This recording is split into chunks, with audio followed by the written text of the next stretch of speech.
बिस्मिल्लाहिर्रहमानिर्रहीम। अस्सलाम वालेकुम नाज़रीन, आप देख रहे हैं गुजरात न्यूज़। खबर शामिल करने से पहले गुजारिश है कि हमारे चैनल को सब्सक्राइब कर लें और वीडियो को लाइक करें ताकि हर नई आने वाली खबर बर वक्त आप तक पहुंच सके। नाज़रीन, खबर शेयर करने जा रहे हैं गुजरात शहर से, जहां पर फायरिंग का एक अफसोसनाक वाक़या पेश आया है, जिसके नतीजे में एक शख्स कत्ल और एक ज़ख्मी होने की इतलात सामने आई हैं। तफसीलात के मुताबिक गुजरात शहर मोहल्ला मुस्लिमाबाद की हदूद में फायरिंग का एक वाक़या पेश आया।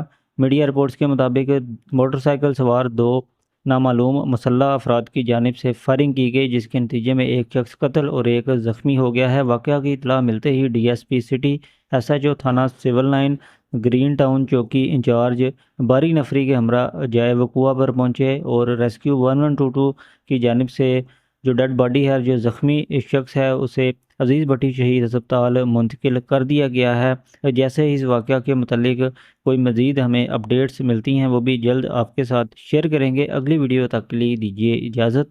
अल्लाह हाफिज़।